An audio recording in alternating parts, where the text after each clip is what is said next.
Hey, Michelle here, and in this video I'm going to be sharing my unofficial, unranked, arbitrarily pulled from my brain top 10 inspiration ideas for builders in The Sims 4.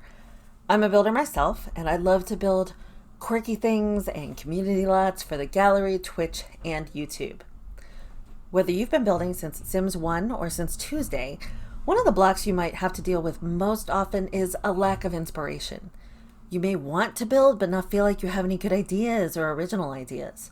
I go through all of that myself, and when I'm feeling that way, I have a few strategies that I use to get unblocked. Lots of people, including me sometimes, look at pictures and floor plans of buildings as a first place to start.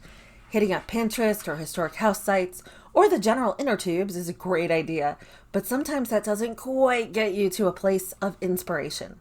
That all said, let's get going on my list. Hint number 1, go play something else for a while. I know that's a shocking idea, and I know that I put so much time into The Sims that it's redonkulous, but sometimes just stepping away from something that's frustrating isn't defeat, it's a reset. It's turning your mind to something else so you can kind of get out of your own head. So sometimes if I'm feeling really stuck, I'll go off and play 2 Point Hospital, or look at this, it's Planet Coaster, or one of the many other games, not even on PC maybe, to just try and get my mind off Sims so I can come back to it fresh. Number 2, and this is kind of self-serving, but I've got to say it, watch streams and watch YouTube. So much of what I've learned about building and so much of the ideas that I've gained have been from being part of a Twitch community by running my own stream and by being part of other streamers' communities. Also, I watch a metric crap ton of speed builds and let's plays and such on YouTube, which also sometimes spark ideas. So if you're unsure where to go with your building ideas, give a stream or give YouTube a try. Those are great places to get inspiration from your fellow players.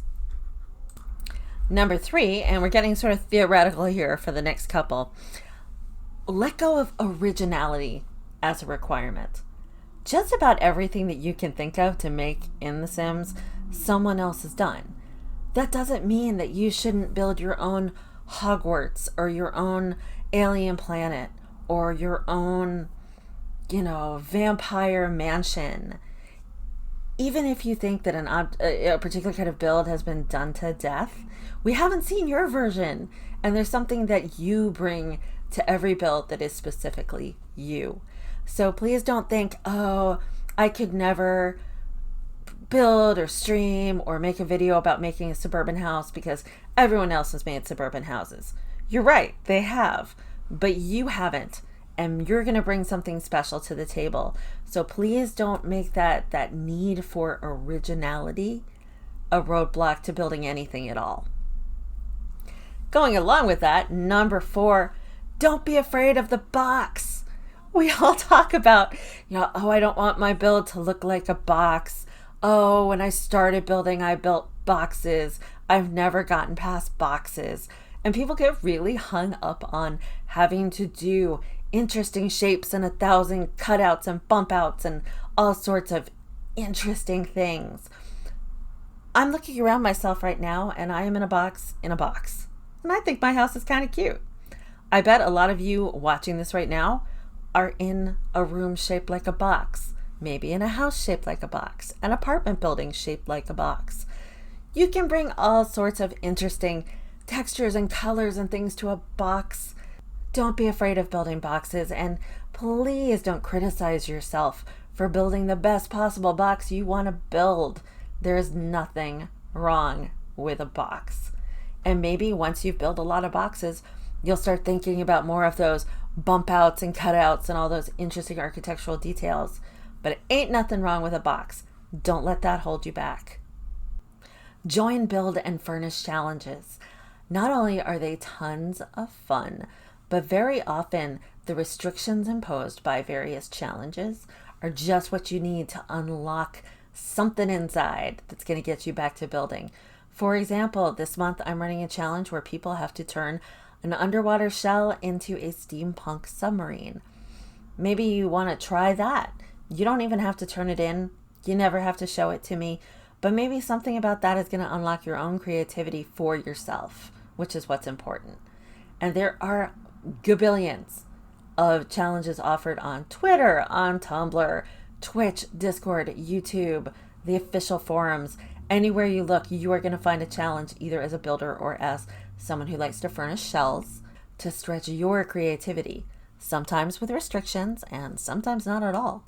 So give a challenge a try, and having a specific deadline or a specific client or a specific theme might be just what you need to get building again. Number 6, go outside and open your eyes.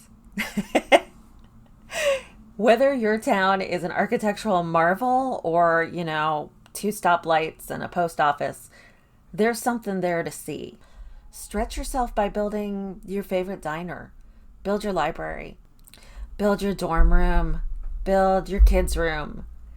But open your eyes and look around at the built environment that surrounds you, and you might very well find inspiration outside of your normal parameters. Number 7, build for stories. And this is what helps me the absolute most. I'm a storyteller, I'm a writer, and when I build, I'm usually building with a sim or a story in mind. I often consider my builds to be sets, kind of window dressing for the stories I'm trying to tell, and it's a lot of fun. What's easier to consider? Doing a house in Willow Creek for no one in particular, or building a house in Willow Creek for a single dad who is obsessed with robotics and who is a tech guru and who has a daughter who really wants to be a professional athlete someday. It's going to guide in part how you build your house. What is the decor going to be? What are the activities and skills? What kind of house do you think they'd be drawn to? There's a difference between building a convenience store in the middle of San Myshuno, owned by, an elderly couple, versus a convenience store in Strangerville, owned by a military wife who's also trying to take care of 3 kids. Different circumstances lead to different builds, and sometimes you can let stories be your guide. Number 8, use your love of other fandoms to help inspire you in The Sims. Use TV, movies, books, games, and replicate what you love from other mediums in The Sims.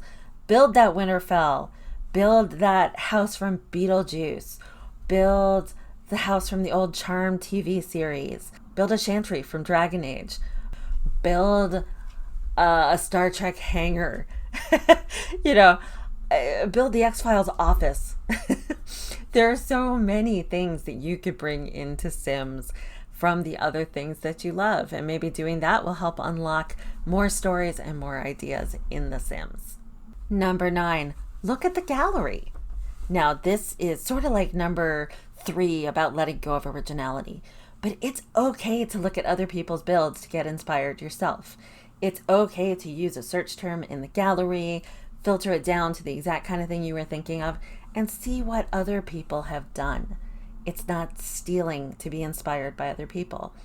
It is stealing if you take someone's work and upload it as your own. Don't do that. But it's not stealing for you to look at other people's builds, take them apart, dissect them, consider how they put together what they did, and to use that to help inform your own work. Number 10, I'm not even going to say stop comparing yourself. I'm going to say try to stop comparing yourself. Stop looking at the people whose speed builds you admire on YouTube or whose builds you are constantly downloading from the gallery and thinking, I will never be that good. You got to be willing to say, this is my work. My work comes from me, and I am a worthy creative person who gets to build things. And one final word about joining challenges, furnish and build challenges. I put out 2 of them a month, right? I sponsor a build challenge and a furnish challenge every month. And every month someone tells me how they're feeling very insecure about joining challenges. And I just want to say, I am so happy when people participate. I don't need you to be better than anyone else. And I don't need you to build more clutter than someone else, or to have a perfect color wheel in your head, or to never ever miss a wall or a roll of toilet paper, or, you know, any other tiny little thing. I just want you to show up and play. That is all I want as someone who does challenges. And I hope you realize that most people who do challenges, that's exactly what they want too. They just want you to come play in their sandbox. Bring your sandbox over to play with theirs. That's an odd metaphor, but I'm going to keep it in the video. All I want when I do challenges is for you to come play. And I hope you'll keep that in mind and consider coming out to play next time you see a challenge that piques your interest. I would love it if in the comments you would share some of the strategies that you use to get unstuck. How do you get yourself out of that builder's block, so to speak, and get yourself building again? And hey, thank you so much for listening to this video. These opinions are definitely just mine, and there are a ton of ways to approach The Sims, and you got to find what's right for you. But I really appreciate you giving this your time, and I will see you in my next video.